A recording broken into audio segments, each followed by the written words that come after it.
open this, and then I hand the ball to Abdul to continue this session. Abdul, it's yours. Thank you. Terima kasih. Terima kasih. Okay, so yeah, I mean, just to say thanks to Ruang Rupa and to Good School for the space. And then also I took the liberty then to invite two friends to join me in this kind of storytelling session. Just in a minute, I will just give you a little bit of a what, where, who, why about myself a little bit, and then give space and time to both Yasser and to Aysha to also give us to give you all also a little bit of an insight into what it is. I'm gonna maybe just give you a little bit of time to say hello. Everyone can hear your voices, and then I will take over, and then we get back to you. So Aysha, maybe. If I start, hello. Yeah. Hi, and thank you for inviting me and all of that. I don't know how to start, but like, I just biked down the hill, and I'm still kind of traumatized by how cold it is outside. Yeah.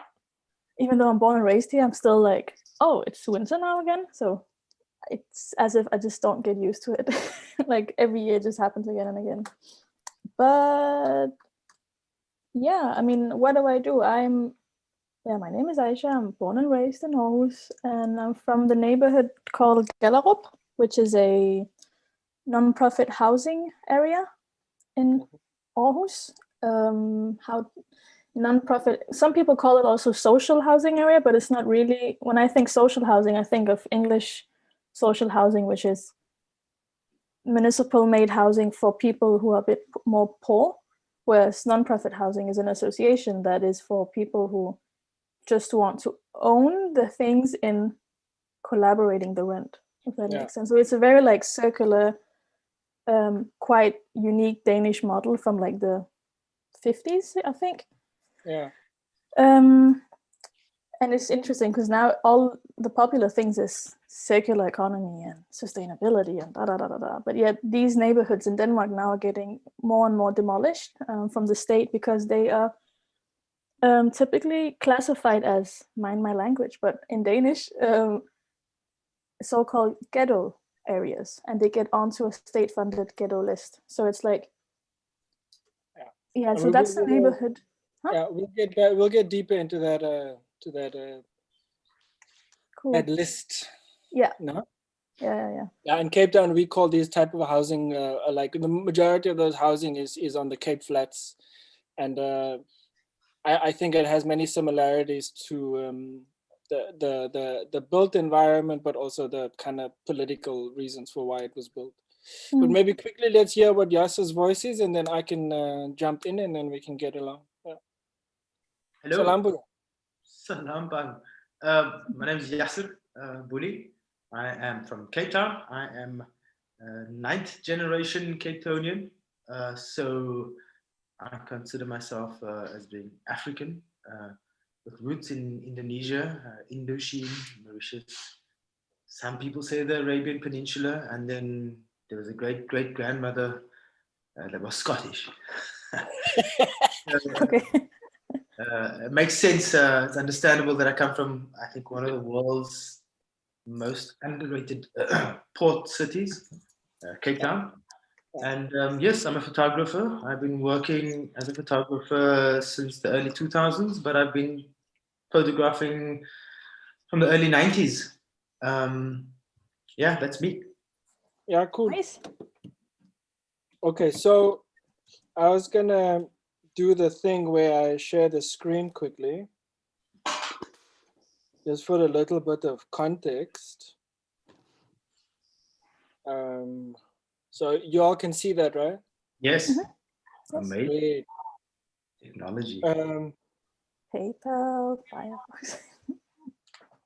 Yeah, because I'm so, because like the other thing that I do a lot is visuals, and that's how I pay the bills and make a little bit of cash to call myself a culture worker and artist, because The majority of the time I do work on the side, and then that allows me to do culture and art, and not really put price tags on them. But just to quickly say, I mean, Walkie Talkie is an initiative by Ruang Rupa, and I think just before COVID started last year, not that COVID started, but when the pandemic hit, I got to meet Ruang Rupa through another friend, Frederica, that is attached to us, a little space that now no longer is. It's a bit of a big deficit for us here in Denmark, but the trampolinehuset has been permanently closed down, and inside there was a space called Camp. And just last, I think about 2 years ago, I was part of a group exhibition, Decolonizing Appearance. And so, I mean, through those loops, this work of like visual recording is how I kind of got to meet Ruang Rupa early January, February last year. As Ruang Rupa will be they are the creative directors of the coming documenta. Not being able to travel, so everyone has been stuck at their homes, and we've been working. I'm sitting and listening tentatively, making visual notes of all their conversations, and so I got to understand this Ruang Rupa and the ecosystem and these amazing works and amazing lives of these 10 individuals, and just almost mycelium network that they have around them in Jakarta and Indonesia. So Good School is a subsidiary or like another arm of this. And together they've created this Walkie Talkie series, which essentially is about this part here, hanging out while telling stories, and telling stories about working together. And this is why I thought of both Yasser and about Aysha in a timeline sensibility.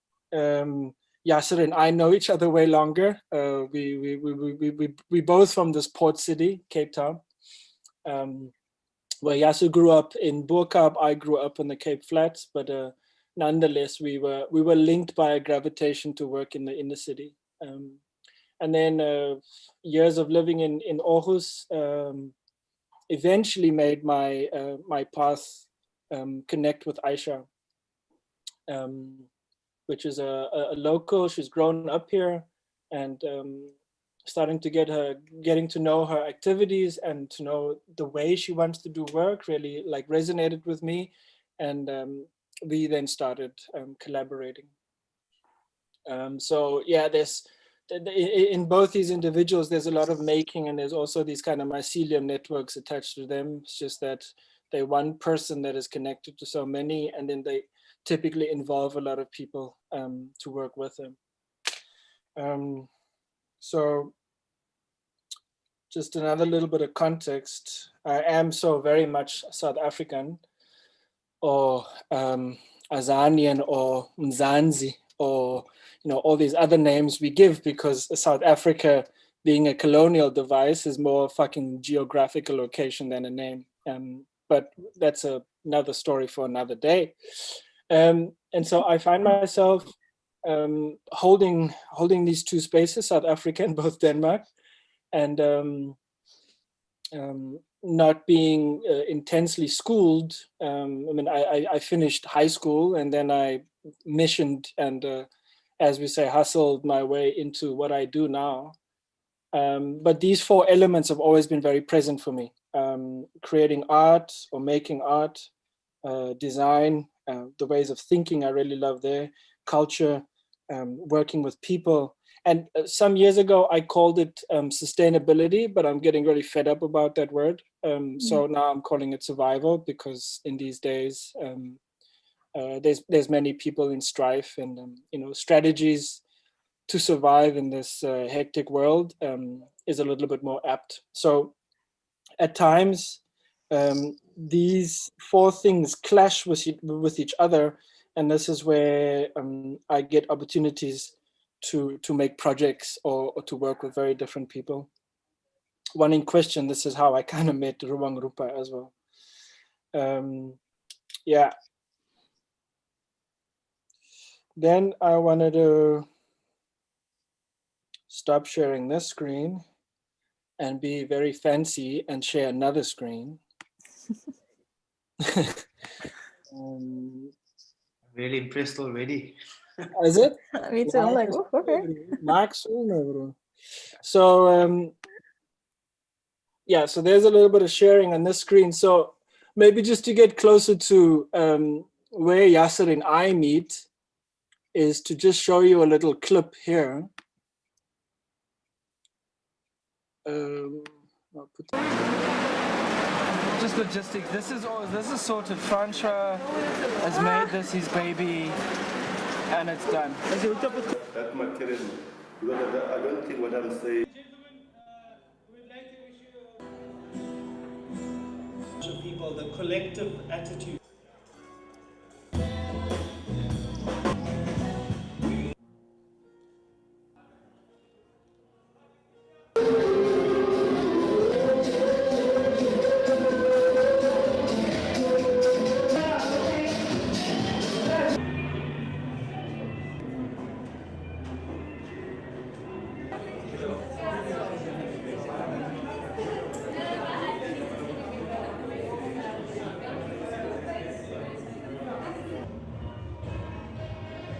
Go through that one. Bound by routine, seen through art. To go through. And to off the spot to me. To see what do you think this Messiah will come up with? We support more.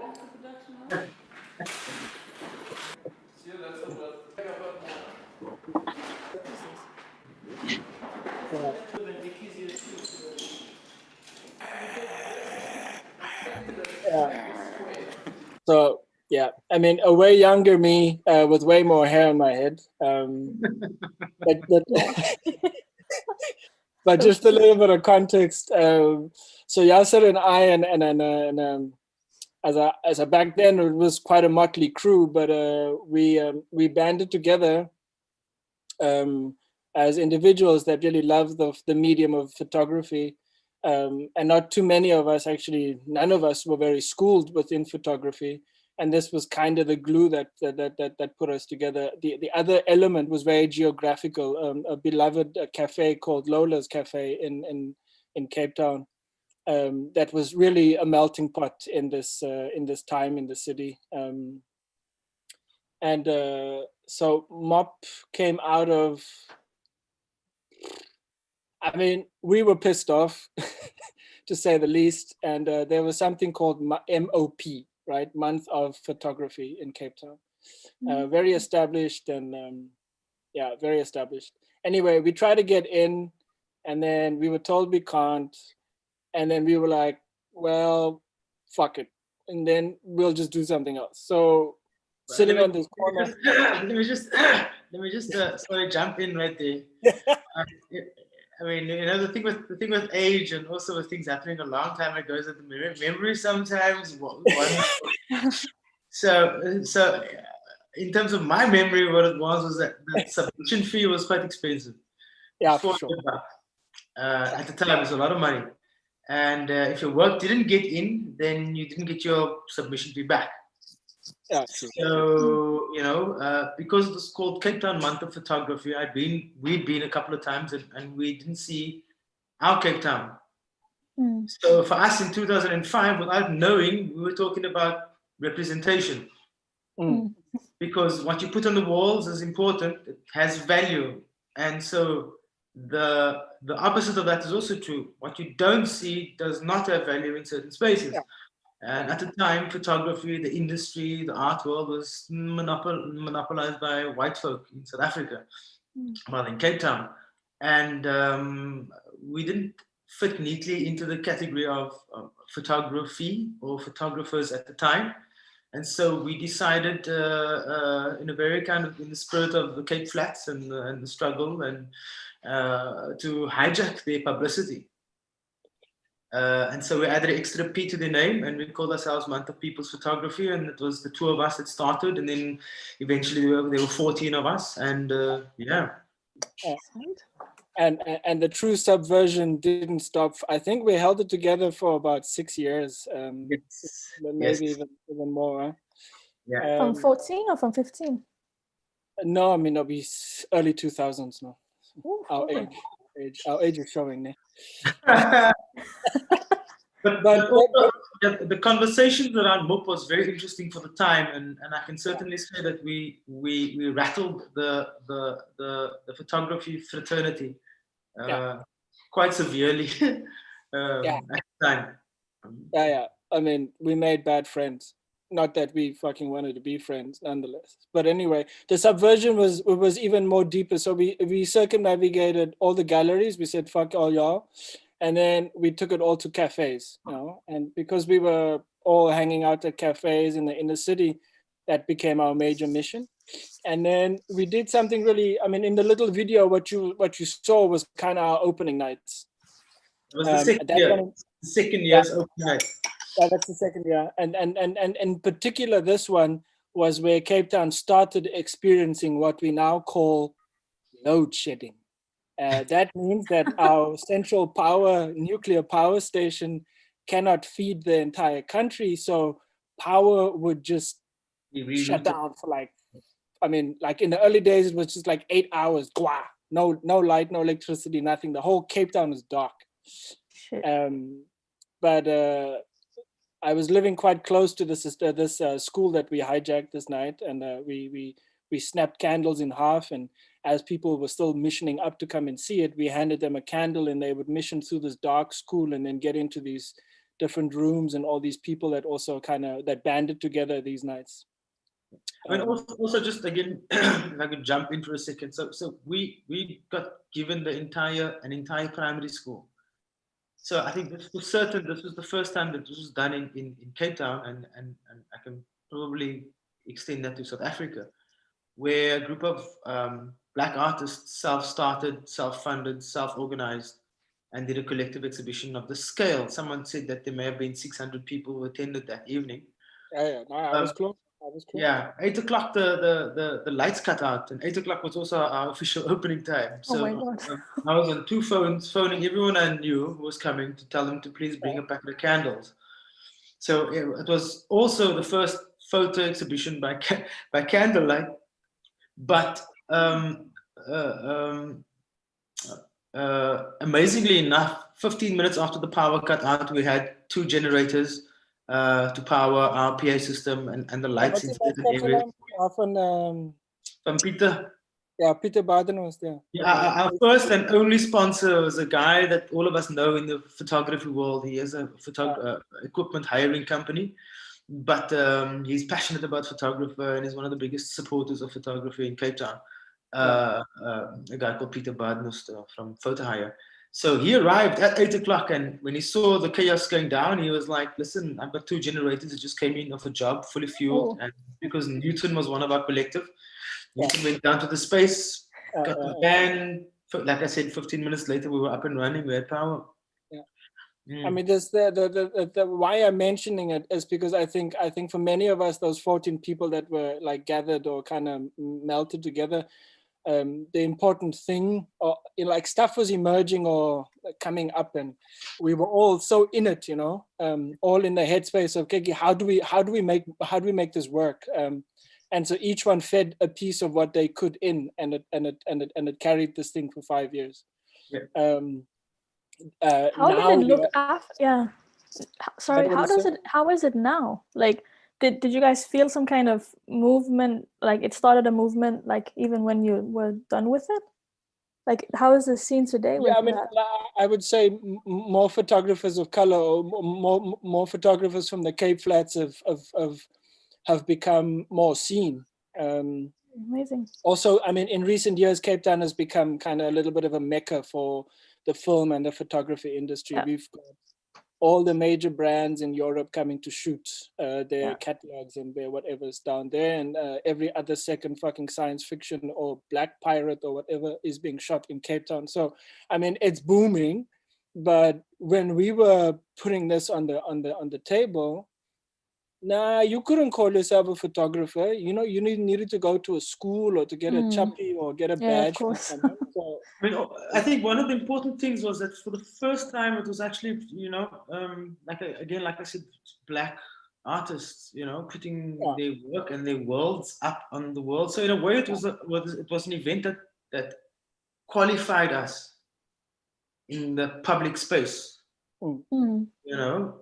In the and- way also we started taking space, you know, Well, but certainly we yeah. never, I mean, in the sense that we never asked for permission really. I mean, besides the school, when we did our other art or interventions, we would, you know. and typically, like, I mean, I think in two situations, the cops came and closed us down. That's true. That's true. That's when you know you made it.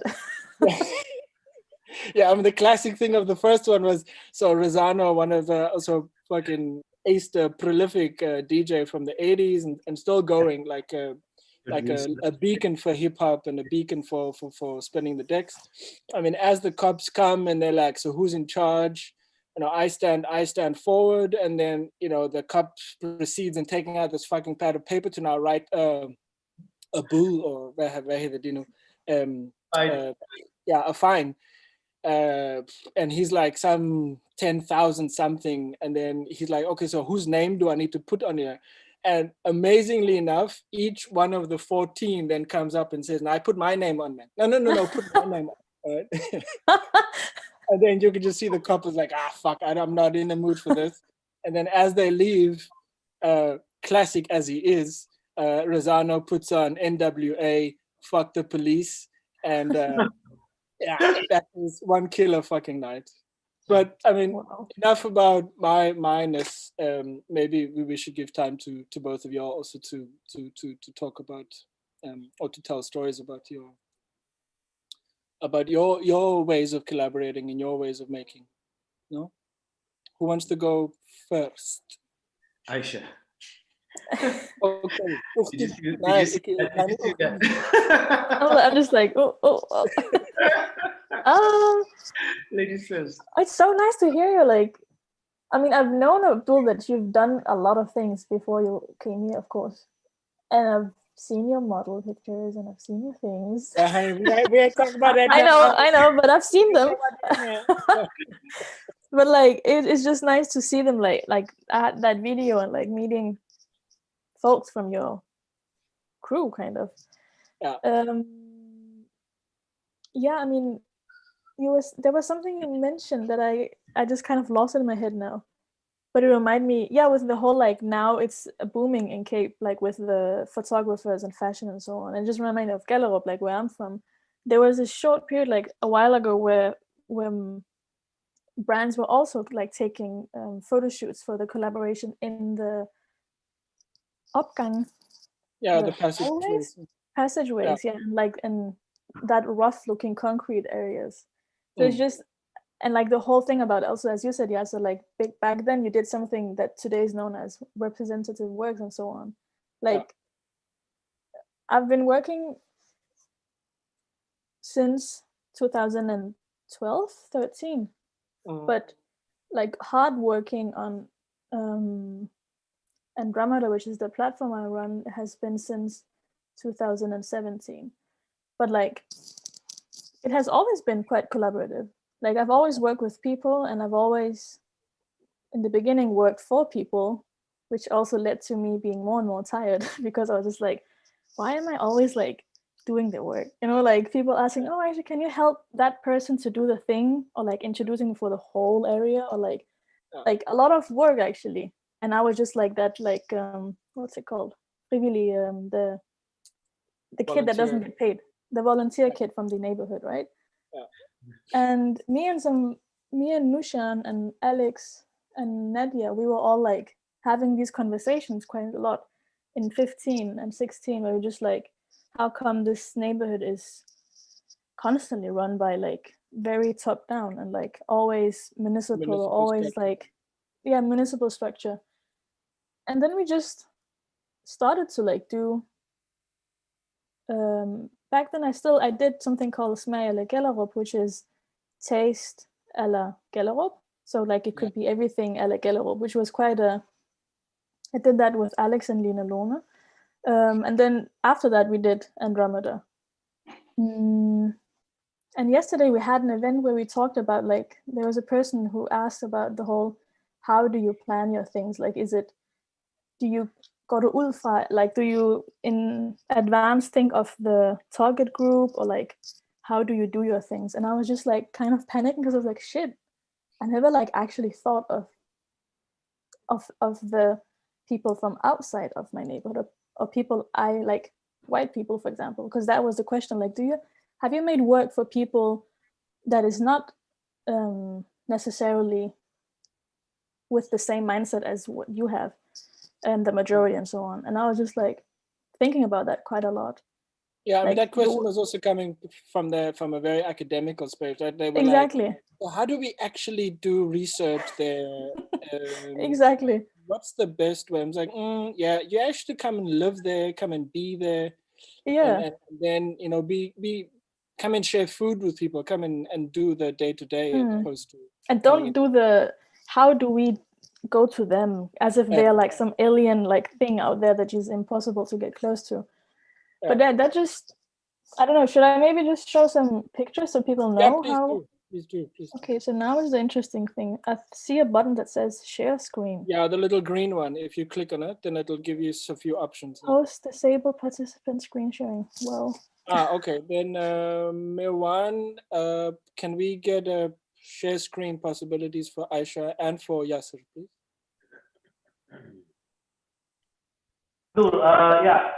You mean that Aysha wants to share my screen? Yeah. Or Aysha wants to share her screen? Yes. Yeah. Will make okay. Nice. Yeah, I mean, it'll be nice to get a little bit of picture, because I also think when we mention Gellerop to to the audience, it might be a little bit. Yeah, people don't know, like. Yeah. Share screen. Hello, from Lisa. Oh, is it working? Something's coming. There we go. Yes. Okay, cool. Okay.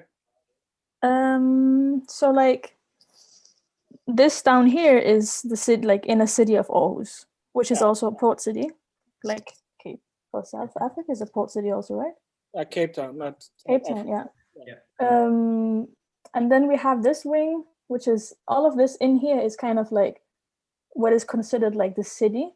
And then this second wing out here with all of this in here, which is kind of a suburban vibe, or like just a limbo vibe.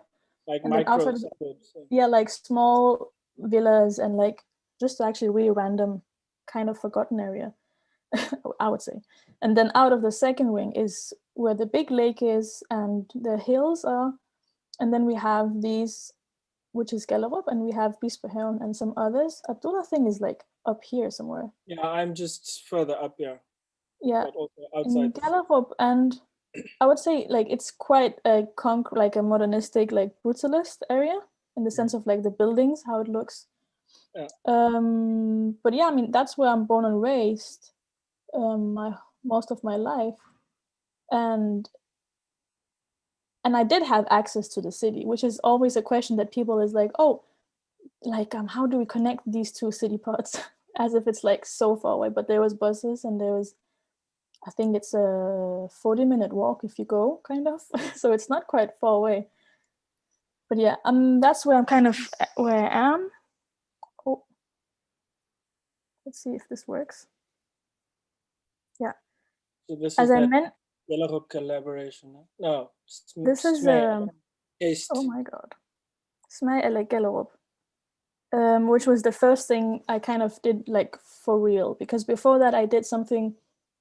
I collaborate with like local friends about documenting the changes, like all the physical changes that is happening, because the area has been since 2013 going through like a master plan, which is demolishing 5 buildings and making new infrastructure and so on. And then in 15 and 16, I worked with these guys down here, and we were like making food trucks, and we were making like cooperations. Like we try to like make our own money and own business with the food that we know from our cultures and like how they should taste. Like not excusing the food to be, because in the inner city people are used to like if you say Arabic food, then they think of a pizzeria, or like so it's very like not really educated on what the cuisines and the kitchens are, and the area has like 80 different nationalities. So like yeah, like I've been used to working with so many different people, or just like also just meeting a lot of different people, which was not something I actively did. Like now I'm gonna go out and be collaborative with a diverse group of folks. That was not like a thing on my to-do list. It was just a normal everyday thing, you know, like because of the situation the neighborhood looked like, and my own family being very mixed with, I'm Kurdish and we have Indonesian roots, my grandmother, and then like a lot of different folks being married with like uncles and aunties, Chinese folks, we have Indians, Tanzania, and we have a lot of different people. So it wasn't, it's actually like morely now that I'm starting to get more and more aware of like people want to collaborate to be diverse and so on. But I'm just used to so many of us, just doing it kind of. So yeah, it's a bit strange. But this is the building we have our location in now, in Gellerup, which is threatened to be demolished now, but there's quite a lot of conversations and like fights for it, because either it's going to be taken down and sold for an investor, or it's going to be bought by other people. So we are looking at options to like see how to make it survive on a local cost. And Abdul is there eating and other things. And we have zines we also make with you, Abdul, and we have a cinema, a pop-up cinema where we make films from the global majority. So because the cinema is huge in, let's say, Egypt or Nigeria and Hong Kong and so on. Tours, we walk quite a lot in our neighborhood and look around and like trying to educate ourselves about different topics, and inviting different experts in. And then we have an architecture festival we also do, where we also try to collaborate as broadly as possible. So it's not just architecture as in, when you think architecture, you think a pretty building or you think facades and so on, but more like we're trying to think of like the spatial politics of architecture, like what happens in a room when someone enters, or using film quite a lot, and using tours and workshops and so on. So like make architecture way more broad than what it is becoming, especially in Scandinavia, I would say. We collaborate with Berlin, with Lause, and which is a collective, also like fighting the gentrification in their neighborhood. And then we have Funambulist, which is a biannual. Every second month they put up a magazine where they write about like politics of space and bodies and architecture and so on. Yeah, currently it's about BIPOCs working in precarious spaces. They have quite a lot of really nice, like, really a good themes. good thing to see, and maybe even just go out and support them. It's €5. Yeah, it's so cheap. It's like people should. It's really, and it's Leopold, it's Margarita, and then some other people, like few folks working. And the way we're working is like everyone is situated where they are. So like I'm a correspondent for Aarhus Gellerup for their magazine, and then there's someone else, and so on and so on and so on. Yeah. And not necessarily like I'm not. I finished high school, and that's it. So like that's all. Like that was it. Yeah, welcome to the club. Yeah. So like looking at time quickly, Aysha, is maybe like a 2-minute, and then we give some space to Yasser also. Yeah, but this is finished. Like it's the DJing we have too. With we had it with Future Female Sounds, and we're trying to like incorporate music way more to also mix folks with us. And then I'm making videos once in a while. This latest was with FCNN, or not DNA, hydrocapsules.love, which is kind of a portal now where people can go in and see like works made by BIPOCs regarding the theme crisis, and very much like what's it called, nature is shrinking kind of crisis. That was the last picture I had. And then yesterday you also did something, honey. You got sight, son. Yeah, I did some.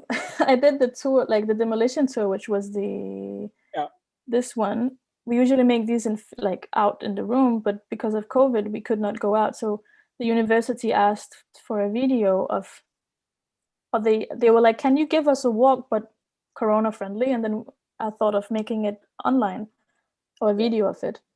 So, and you made the zine for that too. Yeah, and it was great to be able to collaborate with local poets and kind of weave them into also being part of this video piece. Yeah, so like a lot of poetry was used, and a lot of like TikTok videos and like news reporters, and just Google Maps, because that's where you can go everywhere right now. And that was so interesting. Like when I was zooming out, like by the end of the clip, I'm like zooming away from Aarhus, and the ocean is filled, is tagged all over with Google 2020, Google 2020. And I was like, these bitches even have the ocean. Like, like just like I kept going, and they were just like everywhere. Yeah, copyright, just, copyright. Like the ocean, copyright. I'm like, shit, okay. Yeah, cool. But I mean, that was kind of it. Or not it, yeah. Yeah, no, I mean, I think we'll get into a little bit more, but let's give Yasser some time to give us some stories from where he's from.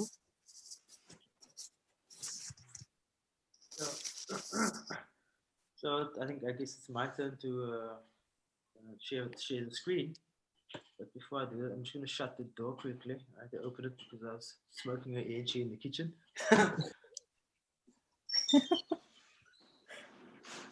It's illegal to smoke cigarettes in the kitchen. Yes, exactly. So the door's open and it's all fumigated now. It's clear. And it's 1 degree here. It's snowing outside. It's one? Oh. Yes. That's cold.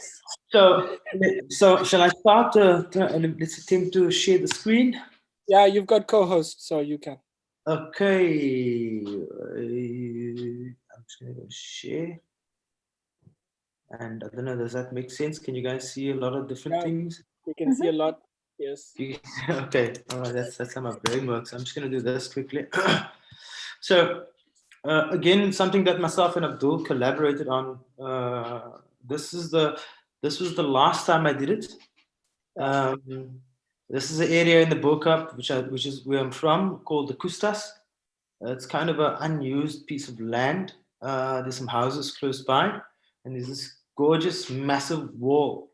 And the first time I did a paste up there was with Abdul, and I remember we did it. I was just saying to my fiance that when we did it for the first time, we hadn't asked anyone for permission because I'm from the Bo-Kaap. Yeah, I certainly wasn't going to speak to the city and ask them if it was okay to put anything up. So that night we spent at Abdul's place. He was on holiday in Cape Town. Actually, if you can see on top of the wall, there's like a greenhouse. That house with a So the house next door is where Abdul was staying, and where he was cooking up wheat paste. So we spent the whole night cooking up wheat paste, and the following morning we got up before sunrise, and we went to 2 ladders and we stuck the first picture up on the wall. For me, that was in the face of the continuing gentrification of the area because of its proximity to the city. The Bo-Kaap today is seen as a part of Cape Town that's separate to the city, but in the past, geographically and the lived reality was that the people from the Bo-Kaap lived all spread into the city. We were actually like a part of the city. All the roads from the Bo-Kaap go into the city, go through the city, and then District 6, which is a place that was demolished in the 60s and 70s because of the Group Areas Act during apartheid. People's homes were demolished and an entire community was violently uprooted. So that's where my father's family is from. So between District 6 and the Bo-Kaap, you know, there were family connections, soccer, rugby, cricket club connections going back a long way. It was very common through the city between District 6 and the Bo-Kaap, you know. So interestingly enough, what we spoke about earlier on, MOP, the school that we did, that we took over for our second exhibition, was in District 6. So that was also another important part of what we were doing. It was, I think, one of the first events of its type in District 6. So for us, it was always about reclaiming the spaces that we live in. And this will take us again back to the picture that you see. That's me on a ladder, sticking up. Those are 9 A0s, just on normal bond paper, colored print. And I put a little tag to this image, and the tag to this image was for Instagram, and I don't have a picture of it here. Is hashtag more than just prime real estate, you know, because predominantly voracious investors were looking at the Bo-Kaap because of its proximity to the city, because of the beautiful weather conditions, because we're on the slopes of Signal Hill, so we always had the best weather in the city and the least wind. So just just geographically, so if Table Mountain is my face, right? Yeah. And then my two hands, then this here is Bo-Kaap, and this here is District 6. And then this whole flat piece, that's our central city. Exactly. And these two neighborhoods, so the one was evicted and the other one survived. And I've got interesting stories of why it survived. Yeah, and actually the Bo-Kaap is one of the oldest communities in the city. It's predominantly, but not only Muslim, and there are 10 mosques in just the Bo-Kaap. So in the city bowl, I mean, one thing that was always very interesting for me is that, you know, we hear about plural societies, open societies, for example, and we are somehow always referred to places like New York, London, Paris, Berlin, you know, for being these cosmopolitan spaces. And I'm sure, you know, in Denmark as well, they have the same kind of statements. But at the same time, in the Bo-Kaap, in Cape Town, we have, you know, 10, 12 mosques in the city bowl. You actually hear the call to prayer. You hear the other 5 times a day. And it's something that's been there for 300 years. So for me, on that level, you know, and when I attended, when I did an internship in America, 2 years running, 2017 and 2018, the first one in Ohio and the second one in Brooklyn. I spoke to the people who I was addressing, and I said, look, as far as I'm concerned, Africa and Cape Town, we have something to teach the world, you know, because we're not an Islamic government. We don't have Sharia law. You find Muslims in every sphere of society, at every level and every status. Even people who are not Muslims, friends of mine, when they travel abroad and they come back home and they hear the call to prayer, they're like, home, because it's something that's so familiar. So on that level, I think there's something that we can teach the rest of the world. But before I get carried away completely, let me just go back to this picture. So that's an old gentleman. It's a photograph of an old gentleman who lives just above the wall to the right. He used to live there, and he was 98 when he died. Right? His name was Butaman, rahimahullah. And I put this image up with the tag hashtag more than just prime real estate, to stimulate the conversations that people, the internal dialogue, because you know, in terms of real change and, you know, real development in inverted commas and real growth can only occur if it's something that's inspired from inside. So for me, the putting up of this picture was to try and get people to have this dialogue in terms of the heritage of the people who live there. You know, how important is this for me? How important is my culture, my heritage for me, and what am I prepared to do for it? Interestingly enough, 3 weeks later, the first and the biggest kind of protest in the Bo-Kaap started with the burning of tires in Wales Street to block the road off, where people from the Bo-Kaap were protesting openly and loudly against the gentrification that was taking place in the area. And it had all kinds of consequences. But in a way, it made this issue more public.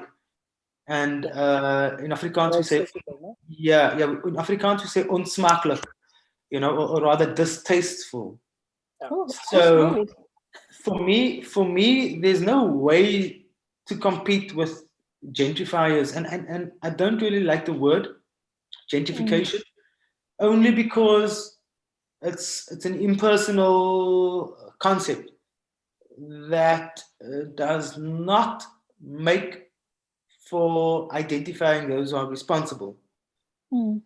whereas the decisions are made by individual people. They are individual decisions made by individuals.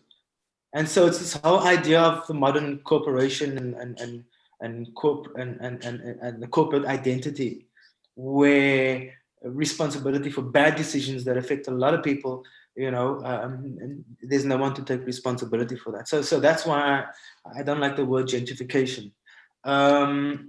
So that's the picture, and this is actually the first image that we put up. It's a picture of what we call a tradition in Cape Town called rampiesnee, and that is the leaves of the lemon tree that's chopped up, and then rose water is added to it, and it's put into little packages. So all the hajis, the ladies at the time who had been on hajj, they come together and they do salawat, they do dhikr, they do sing salutations on the Prophet, peace be upon him. And it's a tradition in the Burqa that, for me, I thought it was so interesting because I remember it as a kid. When you go to mosque in the evening, you get these little packages and you go home. But interestingly enough, if you were to walk through that street a minute just after that, you would still smell, and that night the entire Burqa smelled of rampies. So for me, what is really beautiful about this was that this transient smell, this stimulation, this yeah, exactly, is actually more concrete than, because it's been going for 350 years. For something so insubstantial, it has a bearing, and it has a gravitas, and it has a place in our community and our culture. So that's the rampiesnie, and I don't know if you can see all of that, just to kind of give you a sense of the scale of it. And as you can see there, that's that's our friend Abdul. And did so you guys yeah. take the picture, Yasser, or did the picture is that you who took it? Yes. All the photographs are mine. Thank you. Abdul, is it you? Is it you? Is it you that the one we saw? Yes, Yeah. yes, that's Abdul. That's Abdul. Early morning illegal work. Exactly. And then this is again the last one. Okay, no, those pictures aren't there any longer. So I just wanted to also fly to the last event that myself and Abdul did in Cape Town, and that was what we call intervention. It was just an idea for me. This was centered around again the open, usable spaces in the city. And for me, it's something that I've been wanting to do for a very long time. So I identified this space under the bridge. It's one of the main freeways leaving the city.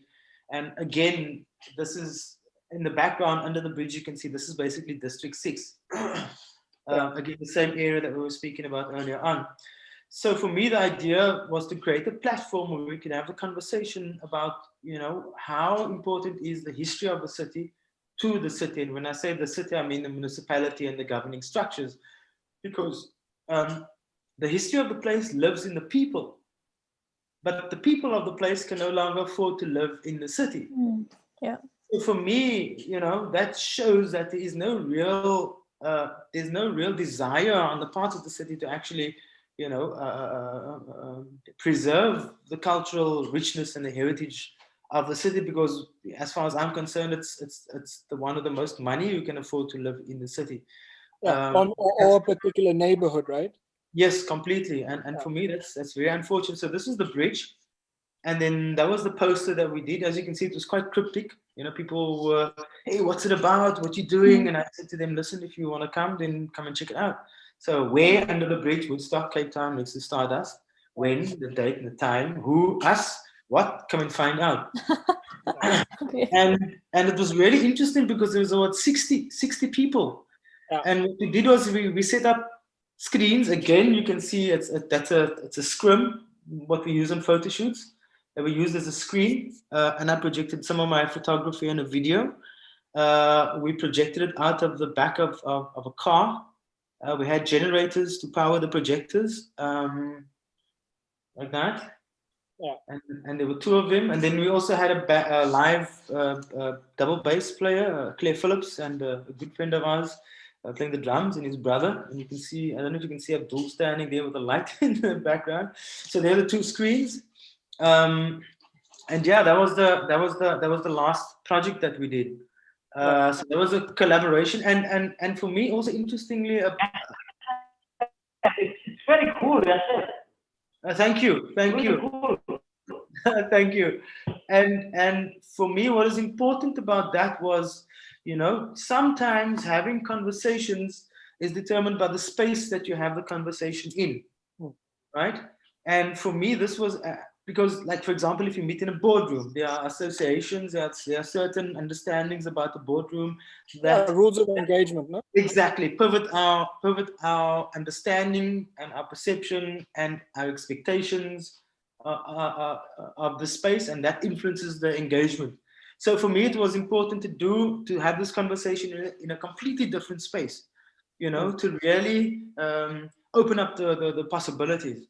Yeah, and it was amazing who gravitated there, right? Because then 2 rent-a-cops also came, and we were like, are they going to stop us? But then they get out of the car and they're like, oh no, we just came to watch, you know? Yeah, well, actually, there actually is a little bit more to that. I mean, when I spotted them, I cut them off with the pass, and I went to them and I said, hey, do you like jazz? Do you like live music? And they were like, yes. And I said, why don't you come and join us? We're gonna have jazz music, you know, live music. And then they joined us.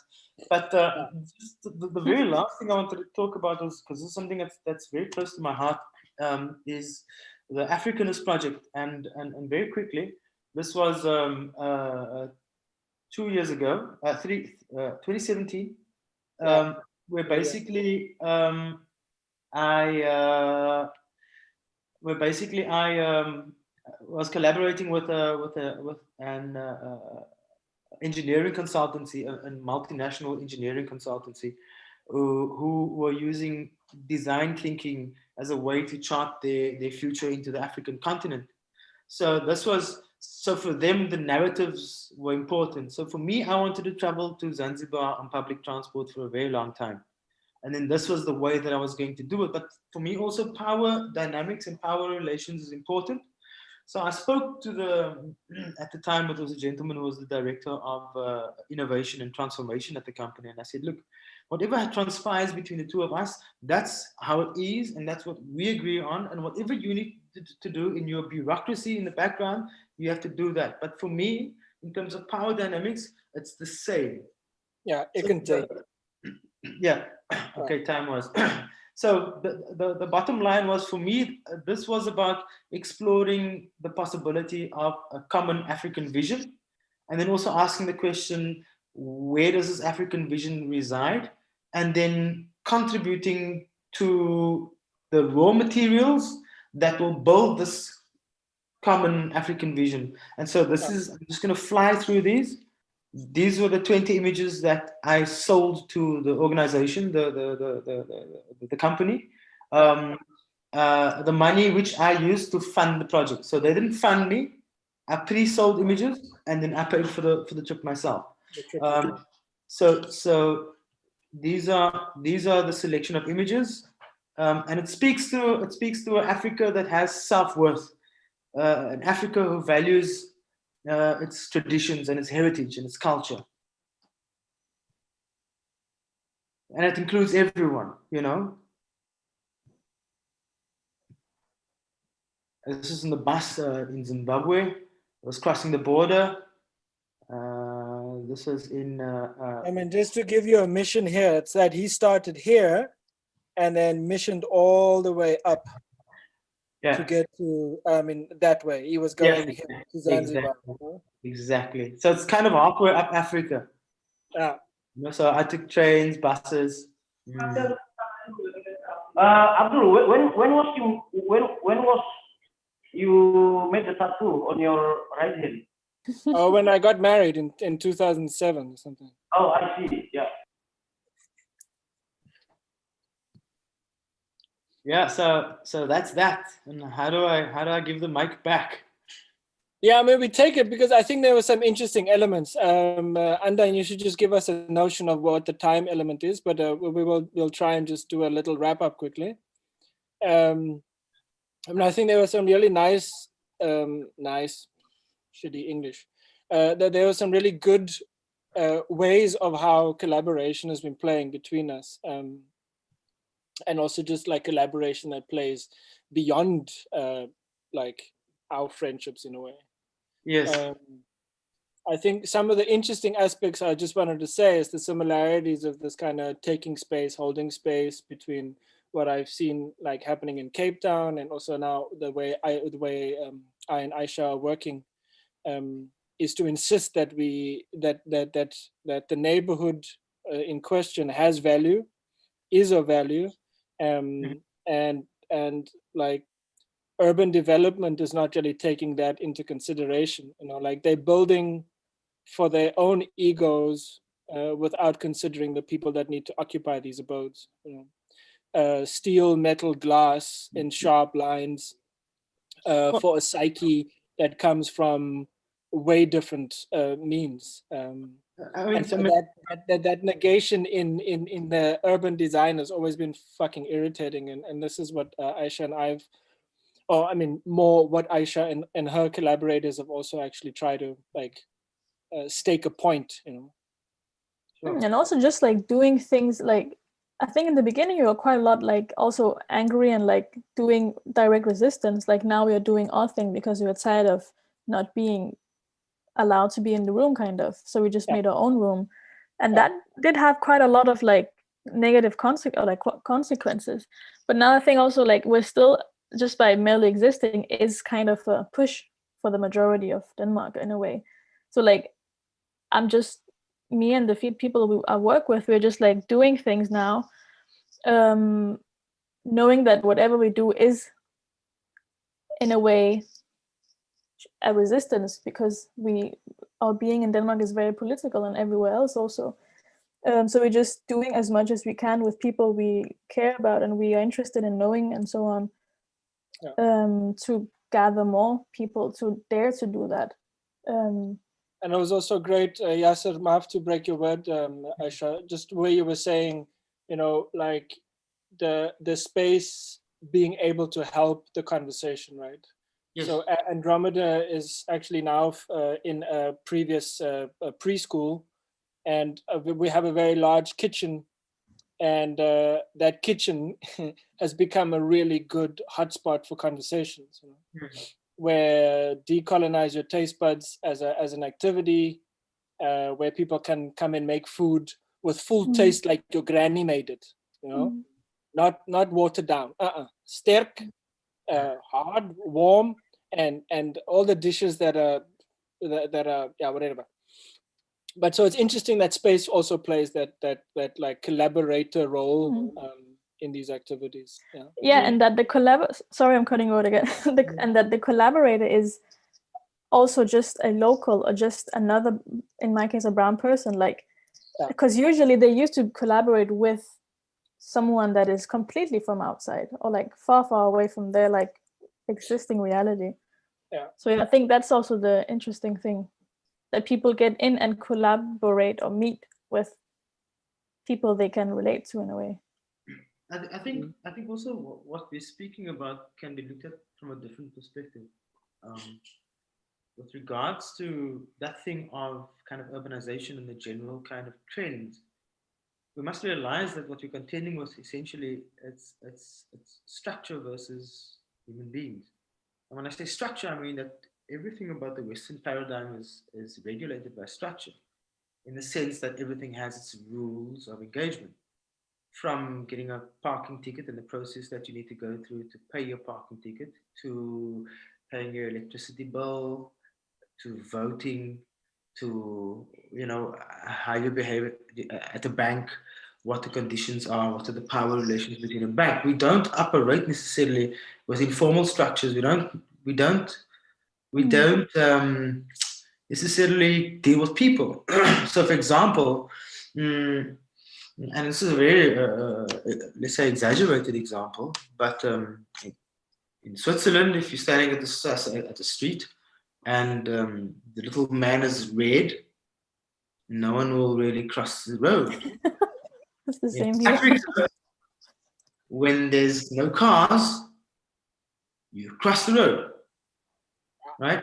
So these structures and how they relate and the interplay between people and really how they affect our relationships is something that's not really kind of, in my mind, dealt with enough in terms of its impact on how and who we are as human beings today.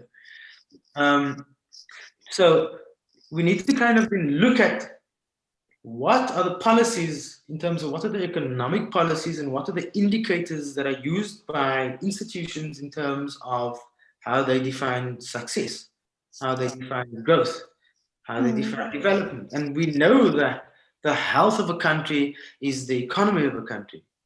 But we also know that the economy of a country is more often than not a few people that get stinking rich, and what they call the trickle-down effect does not work, because that's against human nature, you know, because they are assuming, according to the kind of humanism perspective, doctrine, indoctrination, that people will by themselves share. Point in case is South Africa. After 22 years of democracy, one would have thought that the people who would have done more to train, educate, share their resources, their time, and their space with those who have been working for them. And that's not the case. The other thing is that part of this other perspective is last year I went to Nairobi. I did a workshop in Nairobi, and I proposed to them that we need to look at a different paradigm. So the Western European, for lack of another way of putting it, dialectic or paradigm is centered in the mind, right? And what I think is the African paradigm is centered in the heart. So the one is individual and individualistically orientated, individual successes, individual growth, individual moving forward along the lines of aspirations that were sold to us through the media and advertising on the basis of a financial motivation, right? Whereas the heart paradigm looks at the value and the importance of community. Things like Ubuntu. I am a person because you are a person, right? So what's interesting about occupying a similar space is that you can look at it from the sense of, yes, bodies in a space, but for me, what is becoming more and more interesting and important is that, you know, how reality existentially unfolds. And because we're looking at the heart as the center of this new paradigm, the intention of the people who are gathered. Because when you because this is an unexplored dimension of reality, right?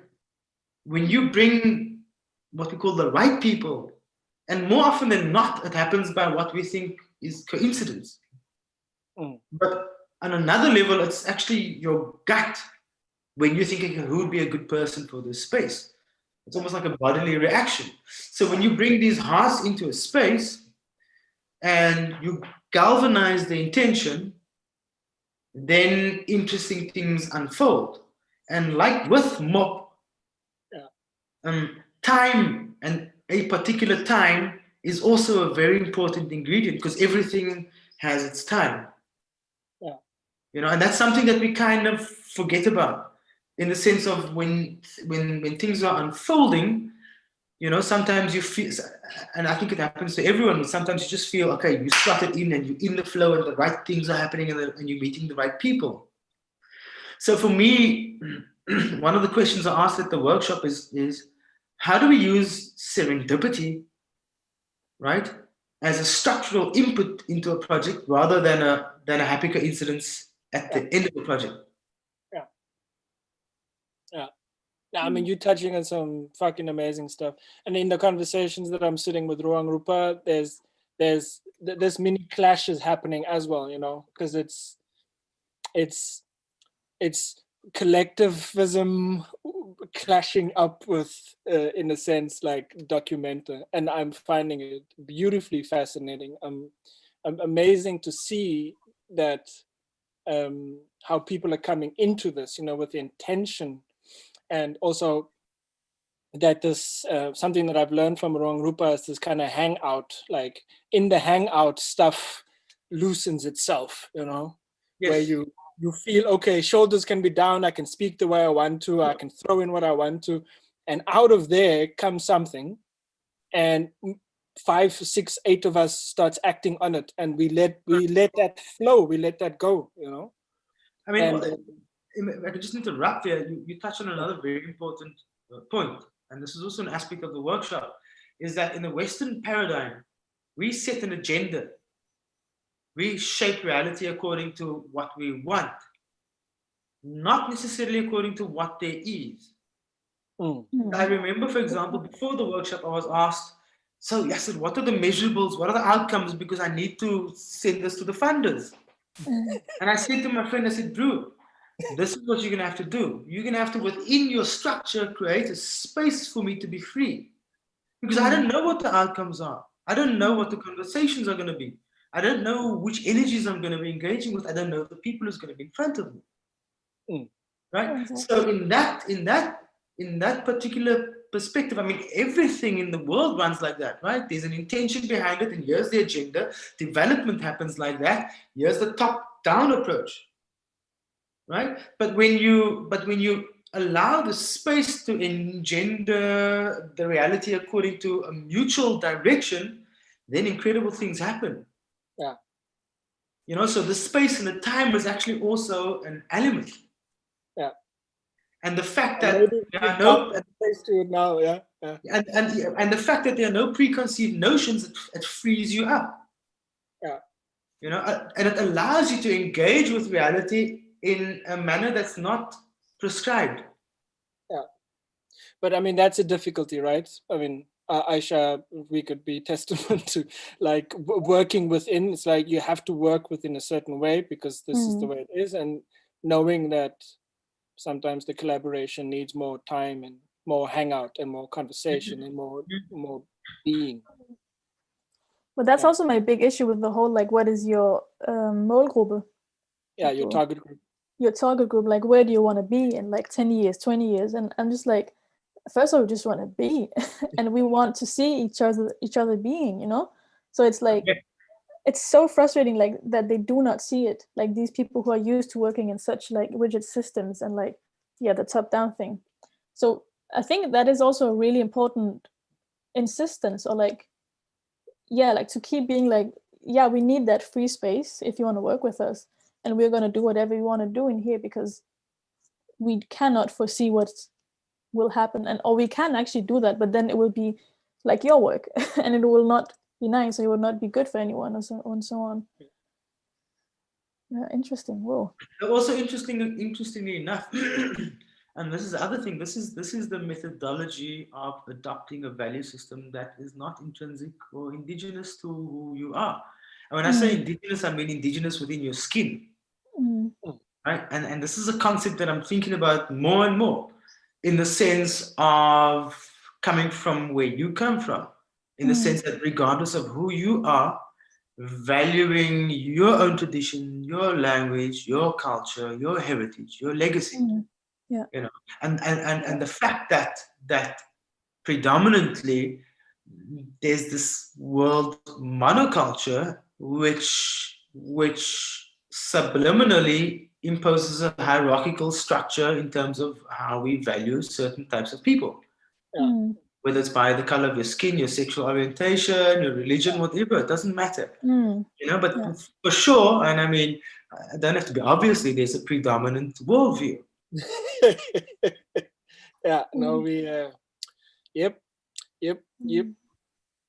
I mean, yeah, shit. We probably could go for 9 hours. Yeah. Yeah. No, but it's, I mean, it's maybe just to say that I hope the current state that everyone is experiencing also gives us this time to reevaluate these growth projections, and like run and buy a ticket, sell a ticket, all of these stuff, because you know, I mean, I must also say that it's not that I want to prescribe one or the other, because I think they've been working like this, but there is a, we just mentioned the word, there is a dominance in the kind of spin that is on it right now. And I'm just saying, cool, that spin has gotten us here, but can we now take the time to get us there? And to get there is a reevaluation, and it's to say there's other knowledge systems in that has been in play, and in parallel to those dominant one, there is different ways of being in on the planet. There's so much that we haven't tapped in. Correct. Can we get, exactly. you know, can we get there? can we start being this broadness about being human, right? I'm reading a little bit of this woman called Sylvia Winter, totally blowing my brain off, a thinker and a theorist. And she, yeah, it's too long. But anyway, just the name Winter, Sylvia Winter should be enough to kind of like stimulate a little bit there. But I think we on the road. I think more collaborations. I think more ways of giving space to different ways of collaboration is on the table. I'm hoping that I can engage, and I can be in spaces where I can feel that, because it's also very generative for me. It kind of gives me energy, and I think when I get energy, it's easy that people can take energy from me as well. But is there any last parting word y'all wanna give?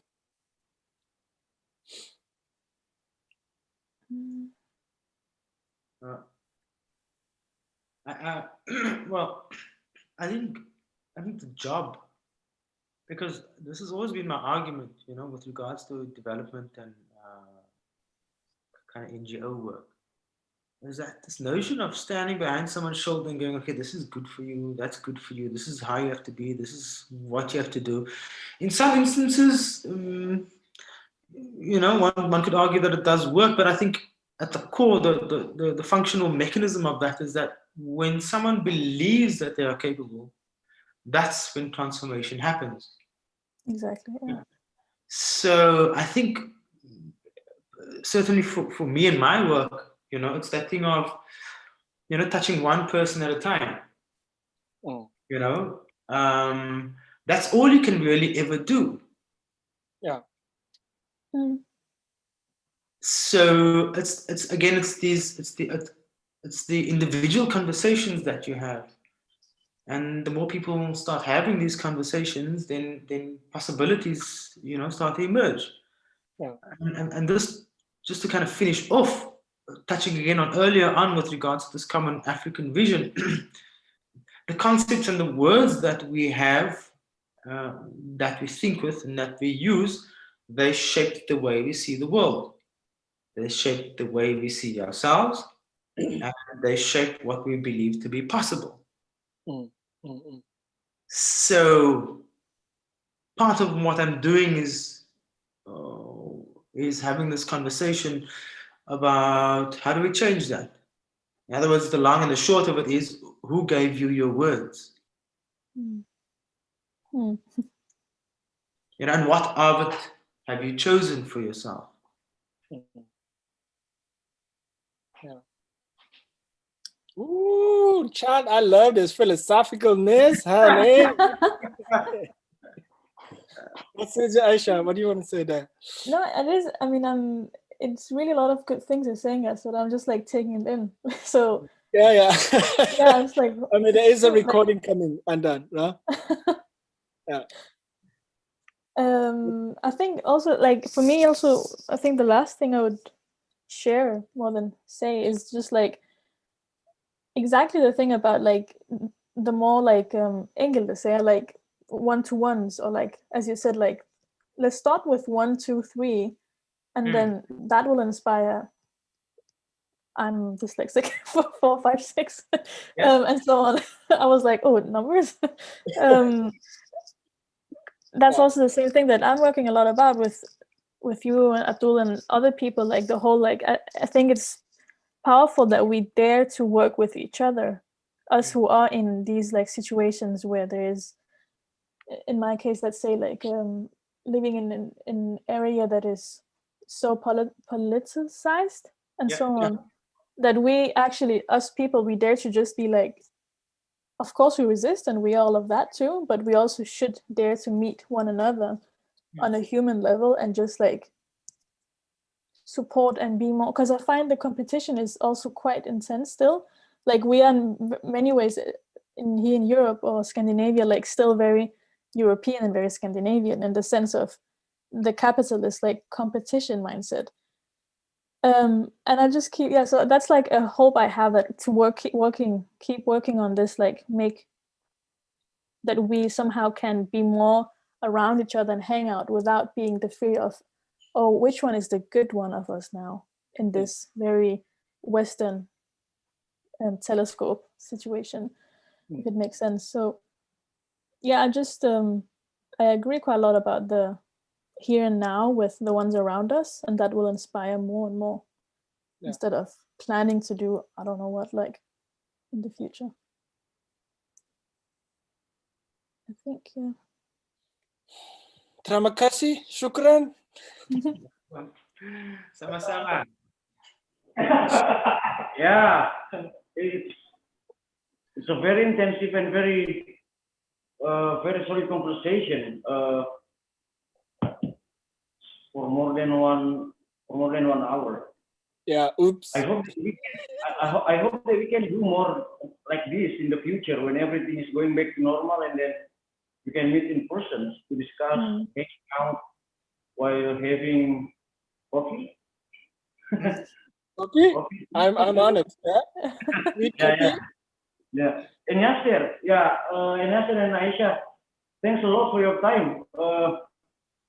Thanks a lot for your time to be the guest of Abdul and us, to share your stories. And also it's very interesting and it's amazing to hear how three of you have been practicing, working together, living side by side, and then I'm pretty sure there are a lot of things in there that we can learn from.